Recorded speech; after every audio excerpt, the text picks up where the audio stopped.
Hello everyone, আসসালামু আলাইকুম। সবাই কেমন আছেন? আশা করি সবাই ভালো আছেন। আল্লাহর রহমতে আমরা সবাই ভালো আছি। তো সকলকে জানাই শুভ সন্ধ্যা। তো আজকে আমি সন্ধ্যায় সিঙ্গারা বানাবো, তো আপনারা দেখতে থাকুন। তো এখানে আমি প্রথমে পরিমাণ মতো লবণ দিয়ে দেব।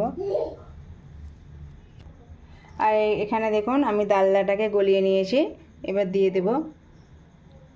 সব সময় আপনারা চেষ্টা করবেন সিঙ্গারা বানাবার সময় ডালদা দেওয়ার, কিন্তু সাদা তেল দিলে খুব একটা খাস্তা হয় না, সেই জন্য আমি ডালদা দিয়ে দিচ্ছি। ডালদা দেওয়ার চেষ্টা করবেন, ডালদা বা ঘি।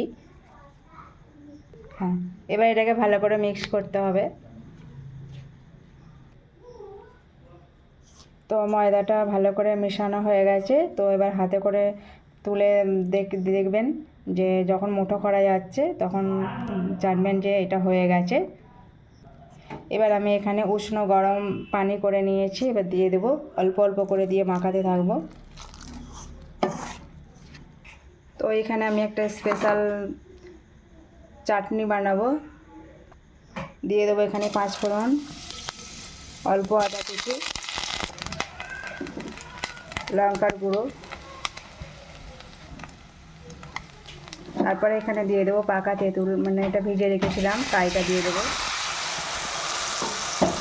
তো এখানে ময়দাটা মাখানো হয়ে গেছে, এবার এটাকে 10 মিনিট ঢাকা দিয়ে দেবো। এবার এখানে দিয়ে দেবো চিনি। তো এখানে আমি চিনি ব্যবহার করেছি, আপনারা চাইলে এখানে আখের গুঁড়ো দিতে পারেন। তো চাটনিটা হয়ে গেছে, এবার নামিয়ে নেব। তো এবার আমি আলুর পুরটা বানাবো, সেই জন্য অল্প পরিমাণে সরিষার তেল দিয়ে দেবো। এবার দিয়ে দেবো 5 ফোড়ন, তারপর দিয়ে দেবো কাঁচা লঙ্কা কুচি, তারপর দিয়ে দেবো আদা কুচি, তারপর হলুদ গুঁড়ো দিয়ে দেবো, লঙ্কার গুঁড়ো, তারপর দিয়ে দেবো জিরে গুঁড়ো, ধনে গুঁড়ো অল্প দিয়ে দেবো। তারপর আগে থেকে আমি আলুটা সিদ্ধ করে রেখেছিলাম, এবার দিয়ে দেবো।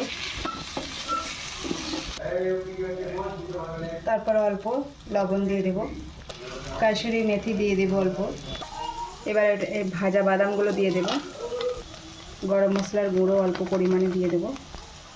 এবার অল্প চিনি দিয়ে দেবো টেস্ট হওয়ার জন্য। তো দেখুন সিঙ্গারার পুরটা হয়ে গেছে, এবার নামিয়ে নেব। তো দেখুন এইভাবে আমি লেচি কেটে নিয়ে এইভাবে লম্বা করে বেলে নিতে হবে। এবার আমি এটাকে দুটো করে নেব। তো দেখুন এবার ভাঁজ করে নেব এইভাবে দিয়ে এই কোণটা ভালো করে এখানটা মুড়ে নিতে হবে।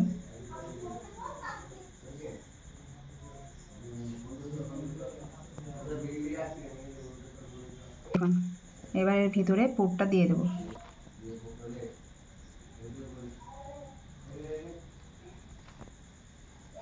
দিয়ে এই মাথা এইখানটা নিয়ে এসে এইখানটা ঠেকাতে হবে, দিয়ে এইগুলো ভালো করে মুড়ে নিতে হবে। তো দেখুন আমার একটা সিঙ্গারা রেডি।